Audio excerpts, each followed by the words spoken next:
नमस्कार, मैं Amarjeet Kumar MP focus में आपका स्वागत करता हूं। आज हमारे साथ हैं प्रेरणा मैम, जो कि जूनियर दिल्ली स्कूल की एकेडमिक्स ट्रेनर है, जो कि दिल्ली से हमारे यहाँ आई हैं। मैम, मैं आपके बारे में आपके ही मुख से जानना चाहूंगा। आप अपने बारे में कुछ हमारे दर्शकों को बताइए। नमस्कार सर, मेरा नाम प्रेरणा एस कुमार है। मैं एकेडमिक ट्रेनर हूँ जूनियर दिल्ली स्कूल से। मैं आपसे ये जानना चाहूंगा कि प्री स्कूल प्ले स्कूल जो होता है वो छोटे बच्चों के लिए क्यों जरूरी है? सर, प्ले स्कूल बहुत ज़्यादा इम्पोर्टेंट है, बहुत महत्व है उसका, क्योंकि बच्चे की ब्रेन जो डेवलपमेंट है, ये साइंटिफिक स्टडी भी लागू हुई है कि उसमें पता चला है रिसर्च में कि जो ब्रेन डेवलपमेंट होती है वो छोटी ही एज से स्टार्ट हो जाती है, इनफैक्ट 2+ से। लेकिन फिर भी हम रेकमेंड करते हैं कि वो 3 साल से हम बच्चे को भेजें प्ले स्कूल में। ये एक social, moral development, holistic development जिसे हम कहते हैं, जी। वो आगे बढ़ती है बच्चों की। तो मैम, आप जैसे कहना चाहते हैं कि 3 साल से प्लस के जो बच्चे हैं उसको प्री स्कूल या प्री स्कूल में भेजना चाहिए। जी जी। तो हम ये देखते हैं कि गार्जियंस, बहुत सारे गार्जियंस ऐसे होते हैं कि उनकी ये कंफ्यूजन होती है कि उनका क्या दायित्व है बच्चे के प्रति, अपने बच्चे के प्रति उनका क्या दायित्व है, उसको आप पेरेंट्स का क्या रोल बताइएगा? उनको अपने बच्चे को कैसे केयर करना चाहिए, क्या करना चाहिए? सब पेरेंट्स तो इस पे बहुत ज़्यादा इम्पोर्टेंट रोल प्ले करते हैं, क्योंकि पेरेंट्स के साथ ही बच्चा होता है शुरू से ही, है ना। तो उनकी जो हैबिट्स होती है वो सारी चीज़ें अपने पेरेंट्स से ही इम्बाइब करता है, इनकलकेट करता है। जो डेवलपमेंट होती है, हम जो लैंग्वेज सीखते हैं वो हम अपने पेरेंट्स से सीखते हैं। मदर टंग होती है, हम अपने उनके साथ टाइम स्पेंड करते हैं, तो वो उनके साथ जो जो पेरेंट्स करते हैं वो वही फॉलो करते हैं बच्चे। ठीक है, तो हमारी जो ईटिंग हैबिट्स होती हैं, लैंग्वेज की प्रॉब्लम होती है। कुछ बच्चे जो होते हैं वो बहुत ज़्यादा रिजर्व्ड होते हैं, बहुत ज़्यादा रिजर्व, और कुछ होते हैं हाइपर एक्टिव। तो वो हम कैसे पता कर सकते हैं? जैसे बच्चे के साथ में माँ बाप अगर बैठे, उनके साथ बातें करें, उनको समझे, उनके नेचर को। कभी भी पहले तो पेरेंट्स को कभी भी हमें ये नहीं कहना चाहिए कि आप ये नहीं कर सकते हो। आपको मोटिवेशन की ज़रूरत होती है बच्चे को, तो वो पेरेंट्स ही कर सकते हैं। जो कोर वैल्यूज़ डेवलप करते हैं वो भी पेरेंट्स करते हैं। जो ईटिंग हैबिट्स होती हैं वो ही पेरेंट्स करते हैं, क्योंकि वही उन्हें फीड करते हैं। मदर्स तो सबसे ज़्यादा वाइटल रोल प्ले करते हैं। मदर एंड फादर, उनके अलग अलग रोल्स एंड रिस्पॉन्सिबिलिटीज़ हैं जो वो फॉलो करते हैं। आज के समय में मैम जैसा देखा जा रहा है कि मदर फादर दोनों वर्किंग होते हैं, तो उस तरह के जो गार्जियंस हैं जी उनके लिए आप क्या कहना चाहिएगा? वो अपने बच्चे का केयर कैसे करें? सर, ये तो बहुत अच्छा सवाल आपने पूछा। जैसे कि वर्किंग पेरेंट्स ना, कभी कभी ऐसा होता है कि वो नहीं ध्यान दे पाते हैं बच्चे को। बच्चे ना इसमें बहुत ज़्यादा फील करते हैं लोनली, और जब हम लोनली फील करते हैं, we as an individual also, अगर हम भी ऐसा फील करते हैं, अगर हमें भी कोई अटेंशन ना दे तो हमें कैसा लगता है? We feel very dissatisfied. हमें कोई भी काम करने के लिए मोटिवेशन नहीं आता है। ऐसे ही बच्चों के साथ है सर। पेरेंट्स को उनका ध्यान रखने, सबसे पहले आप मॉर्निंग में उठिए, आप वर्किंग के लिए आप तैयार होते हैं, आप बच्चे को भी रेडी करिए, आप बच्चों के साथ ब्रश करिए, उनको बेदिंग के लिए जाइए उनके साथ। तो इस तरह से ना आपका जो इम्पोर्टेंट टाइम है वो डिजिग्नेट हो जाता है उनके साथ। मतलब आप कहना चाहते हैं कि पेरेंट्स को अपने बच्चे को प्रॉपर टाइम देना चाहिए। एग्जैक्टली। देखिए, वर्किंग मैं मानती हूँ बहुत डिफिकल्ट होता है टाइम देना, but at the same time आपकी कुछ कोर वैल्यूज भी हैं जिस पे हमें वर्क करना चाहिए एज अ पेरेंट ऑल्सो। तो इसमें जितना वो सुबह मॉर्निंग में टाइम बिता लिया, देन वो पेरेंट्स जो हैं, प्ले स्कूल किस लिए होते हैं, कुछ डे केयर भी होते हैं प्ले स्कूल में, डे केयर आते हैं जिसमें जो वर्किंग पेरेंट्स है वो उन्हें भेज सकते हैं वहाँ पर। हमारा जो जूनियर दिल्ली स्कूल है वो प्ले स्कूल है भी है, और डे केयर भी फैसिलिटीज प्रोवाइड करते हैं हम भी। तो उसमें क्या होता है, टीचर्स हैं उनके साथ, केयर टेकर्स हैं, तो वो उनकी केयर करते हैं।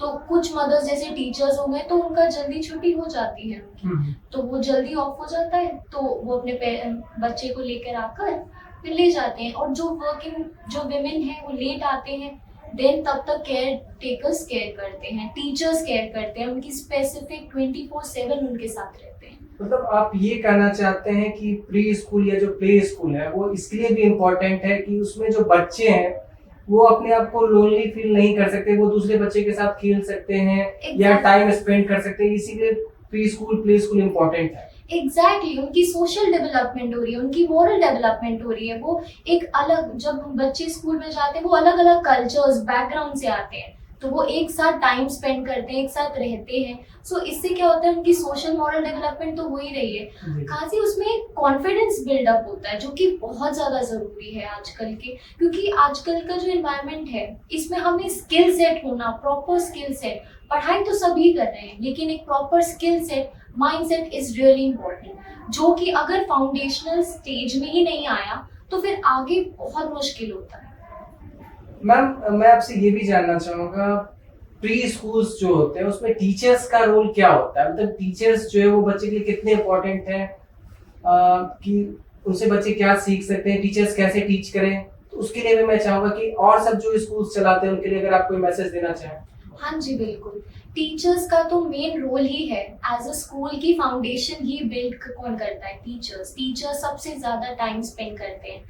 एंड जेडीएस और junior daily school is much more than a school, as it provides home, वो एक घर होता है, तो टीचर्स भी एक मदर टच देते हैं, teacher is itself a mother, whether she is married और unmarried doesn't like take care of that, but जो मदरली टच जो विमेन दे सकते हैं, और प्ले स्कूल में हम मोस्टली विमेन ही रखते हैं, बिकॉज वो जो सेफ्टी सिक्योरिटी जो उनके मदर प्रोवाइड करते हैं वो टीचर्स भी प्रोवाइड करते हैं, उनकी ओवरऑल डेवलपमेंट पे वो ध्यान देते हैं, और इंडिविजुअलाइज अटेंशन जो कि अब बहुत ज़्यादा इम्पोर्टेंट है हर एक बच्चे के एज ग्रुप के लिए, उनकी सेफ्टी के लिए, तो टीचर्स इस बहुत एक होलिस्टिक डेवलपमेंट रोल प्ले करने में बहुत ज़्यादा इम्पोर्टेंट रोल प्ले करते हैं। आपके अकॉर्डिंग मैम स्कूल का क्या इम्पोर्टेंट रोल होता है?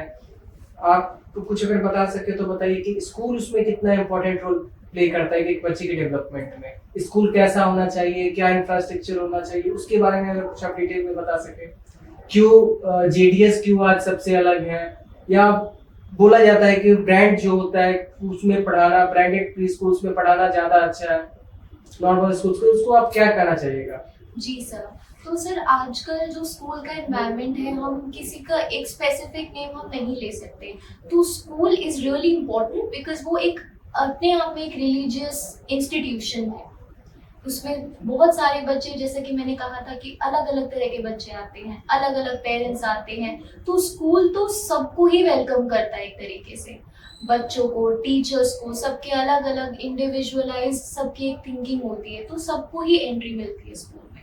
एंड देन हम जो स्कूल इंस्टीट्यूशन है, जो जैसे कि हमने जूनियर डेली स्कूल की बात की, तो हम एक करिकुलम प्रोवाइड करते हैं, जो कि हमारे 258 सेंटर्स हैं, वो एक एक करिकुलम हम फॉलो करते हैं सेम जगह, तो इससे क्या होता है कि इक्वल अपॉर्चुनिटीज मिल रही है, इम्प्रोवाइजेशन एजुकेशन फैसिलिटी मिल रही है, एज एन क्योंकि सारे ही बच्चे, फॉर सपोज मैं दिल्ली में बैठी हूँ, ठीक है सर, तो दिल्ली में भी मैं वही करिकुलम फॉलो कर रही हूँ, जेएनके में भी मैं वही करिकुलम फॉलो कर रही हूँ, तो डेवलपमेंट हर जगह सेम ग्रोथ पे चल रही है, आप समझ रहे हैं कि सेम लेवल पर, सेम जगह पर चल रही है, हम अलग अलग जगह तो बैठे हैं लेकिन हम सेम तरह की स्टडीज कर रहे हैं, सेम मतलब जो आप ये कहना चाह रहे हैं कि जो एजुकेशन दिल्ली में बच्चों को मिल रहा है वही सेम एजुकेशन अगर हम जेडीएस से जुड़ते हैं या ब्रांडेड प्री स्कूल से जुड़ते हैं तो वो हमारे बच्चों को बेगूसराय में भी मिल सकता है। जी बिल्कुल, बेगूसराय में मिल भी रहा है सर, और ऐसे ही हमारे सेंटर्स जैसे अलग अलग बहुत सारे सेंटर्स हैं जो अलग अलग जगह हैं, बुक्स हम सेम फॉलो कर रहे हैं, करिकुलम हम सेम फॉलो कर रहे हैं, जो हम एक्टिविटीज प्रोवाइड कर रहे हैं, अलग अलग सेंटर्स अलग अलग एक्टिविटीज बता रहा है, एनुअल डे फंक्शंस हमारे होते हैं, फाउंडर्स डे फंक्शंस होते हैं, ग्रैंड पेरेंट्स डे होते हैं, तो इससे क्या होता है ना कि एक बिल्डअप होता है, ग्रैंड पेरेंट्स हमारे घर पे रहते हैं, वो जब उस फंक्शन के लिए आते हैं, दे विल ऑल्सो फील कि यस हमें एक इंस्टीट्यूशन है जो रिकॉग्नाइज कर रहा है, हमारी नीड्स को कोई देख रहा है, हमें भी एक अटेंशन मिल रही है, एंड बच्चों को जो ऐसी इंडिविजुअलाइज अटेंशन मिलती है उससे उनकी जो स्किल्स है वो और डेवलप होती है, कम्युनिकेशन स्किल्स डेवलप होती है, और इससे सबसे बेस्ट चीज़ ये होती है सर कि साइकोलॉजिकली भी वो बहुत ज़्यादा एक हैप्पियर इन्वायरमेंट में आने लगता है। मैम मैं आपसे जानना चाहूँगा कि जेडीएस कितने साल पुराना ब्रांड है, जूनियर दिल्ली स्कूल कितने साल पुराना ब्रांड है, और इसके बारे में कुछ अगर आप बताना चाहें तो प्लीज बता सकते हो। सर जी बिल्कुल, so it started by Vishwajeet Gupta ji sir, and it was started in 2016, ठीक है, and now we are such a huge brand wherein we I just told you that we have got 258 centers जिसमें हम 22 states we have covered till now.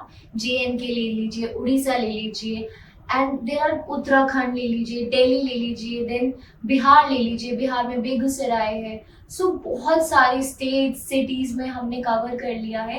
And जो हम education now days हम follow कर रहे हैं वो NEP आपने अब सुना है 2020, बट हम जो कि 2020 पे मॉडल आया है new education policy, right sir. तो और हम वो 2016 से स्टार्ट कर लिया है हमने.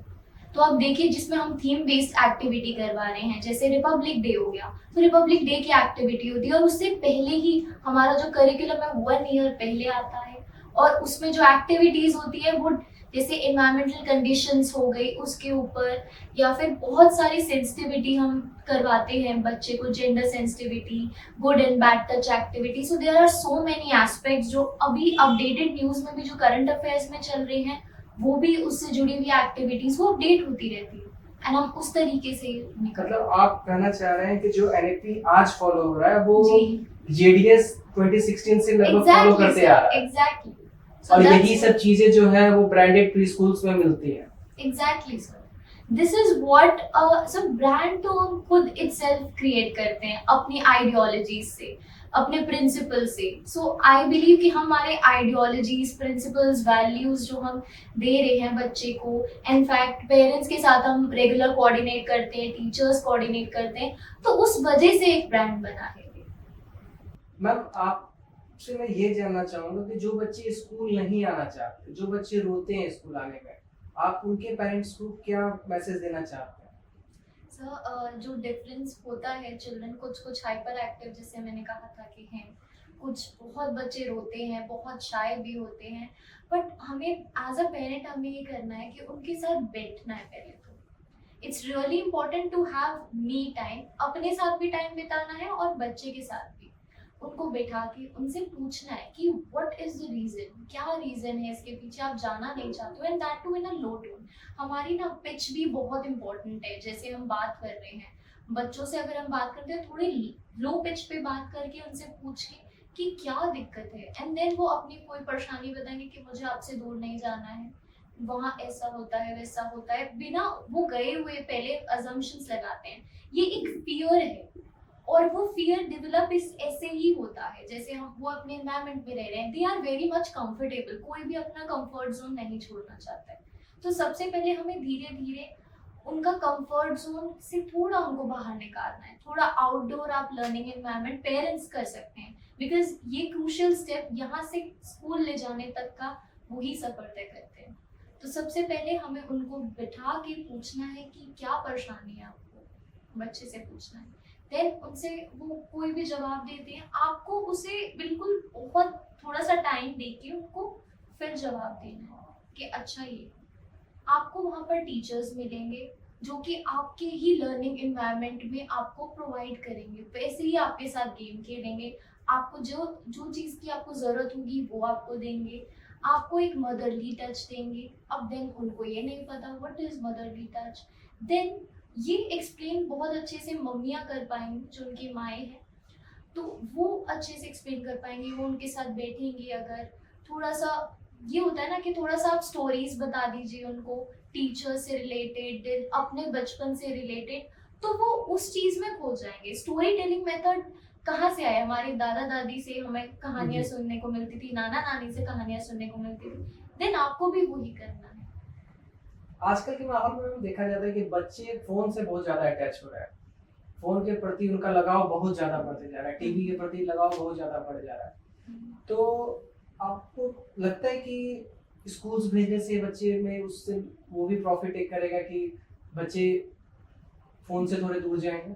जी जी बिल्कुल सर. फोन्स तो मतलब उनकी लर्निंग के लिए it's not really like necessary, बिल्कुल भी नहीं होना चाहिए फोन्स तो उनके लिए अभी, क्योंकि जो उनकी ब्रेन डेवलपमेंट चल रही है ना सर, उस पर बहुत इम्पैक्ट पड़ता है फोन्स का. देन आप ये देख रहे हो कि जो यूज होती है उसमें से vibrations, they are not healthy, बिल्कुल भी सही नहीं है बच्चे के लिए. They are very small. तो उनके लिए जब वो स्कूल से निकलेंगे, वो एक्टिविटीज करेंगे, वो बच्चे के साथ अपना एक दोस्ती यारी दोस्ती पे बहुत लगेंगे, उनको खेलने में अच्छा लगेगा, उन्हें कूदने में अच्छा लगेगा, टीचर्स उनके साथ टाइम स्पेंड करेंगे, टीचर्स प्ले बेस्ड लर्निंग होती है सब प्ले स्कूल में, तो आपको बुक के ऐसे नहीं बैठना है, उसमें उनको कलरिंग एक्टिविटीज होगी, उनकी फाइन मोटर डेवलपमेंट कहते हैं, जैसे वो जैसे क्ले नहीं होता है आटा गूंथते हैं, वैसे ये क्ले होती है, क्ले डो बोलते हैं उसको, तो उसको क्ले से खेलते हैं, तो इससे उनकी ये डेवलपमेंट होती है, फाइन मोटर स्किल्स बोलते हैं उसको, तो ये डेवलप होती है। और फोन से तो वो फोन भूल जाएंगे फिर, क्योंकि अगर वो डांसिंग कर रहे हैं, सिंगिंग कर रहे हैं, वो एक्टिविटी कर रहे हैं, एक होता है ड्रामेटिक प्ले जिसमें ड्रामा होता है, ड्रामा की एक्टिविटी करवाते हैं, तो बहुत सारी एक्टिविटीज हैं जो प्ले स्कूल, जो हमारा स्कूल प्रोवाइड कर रहा है। तो इस एक्टिविटी में जब वो इनकलकेट करते हैं ना, तो वो घर पे भी वही एक्टिविटी करते हैं। मैम मैं ये भी आपसे जानना चाहूँगा कि आपको क्या लगता है कि फ़ोन देखने से क्या क्या चीज़ें, जो खराब चीज़ें जो बच्चे के साथ हो सकती है, बैड इम्पैक्ट्स आप मुझे अगर बता सके तो बच्चों के साथ। सर बहुत ही ज़्यादा वर्स्ट इफेक्ट है, मैं तो कहूँगी बैड तो इसमें बहुत ज़्यादा ही है, क्योंकि पहली बात उनकी डेवलपमेंट में असर पड़ता है, ठीक है। एंड टाइम, आजकल क्या होता है कि पेरेंट्स भी फ़ोन ले लेते हैं, पेरेंट्स भी फ़ोन यूज़ कर रहे हैं, तो पेरेंट्स को देखते देखते बच्चे भी कर रहे हैं, तो उससे क्या होता है कि और ज़्यादा सब अपने अपने फ़ोन में व्यस्त हैं। पहले क्या होता था, सब खेलते थे साथ में बैठ के, बाहर जाते थे, घूमते थे, डांस करते थे, सब साथ में रहते थे। अब सब कुछ अलग अलग हो गया है, तो सबसे ज्यादा इम्पैक्ट ये हो रहा है। फिर थर्ड चीज है कि मोबाइल में सोशल मीडिया है, सोशल मीडिया बच्चों के लिए ठीक नहीं है, और बिल्कुल भी हेल्दी भी नहीं है। एंड देन देर उसके भी बहुत सारे इम्प्लीकेशन है जो कि बिल्कुल खतरनाक है। अगर कोई भी एक गलत क्लिक हो जाता है तो यू नो कि कुछ भी चीज खराब हो सकती है उससे। तो एक लाइफ के लिए भी उनकी आगे मोटर डेवलपमेंट जो होती है, इवन उनके मुझे लगता है कि जो आप बताना चाह रहे हैं कि फोन की वजह से क्या होता है कि बच्चों का वन वे कम्युनिकेशन बस होता है। एग्जैक्टली। फोन तो अपने मैसेजेस को पहुंचा पा रहे हैं बच्चों तक, पर बच्चे अपने मैसेजेस फोन तक नहीं पहुंचा पा रहा है, तो वो बस कैच करते रहते हैं, उनके ब्रेन में जाते रहता है, बट वो कुछ अपना नहीं कर पाते, जिसकी वजह से हम लोग सुनते भी हैं कि स्पीच डिले, ये सब प्रॉब्लम्स भी आते हैं। एग्जैक्टली सर, मतलब क्रिएटिविटी उनकी बहुत ज्यादा खराब हो जाती है, एंड देन वो सोच ही नहीं पाते, उनके ग्रोथ में इम्पैक्ट पड़ता है, मेंटल ग्रोथ में उनको फर्क पड़ता है। और जैसे कि आपने कहा, अब जैसे ऑटिज्म स्टार्ट हो गया है अब, एंड देन देयर आर जो लेट डिले, लेटेंसी स्टेज बोलते हैं इसको, तो बहुत सारी चीजें इसमें इम्प्लीकेशंस होती है।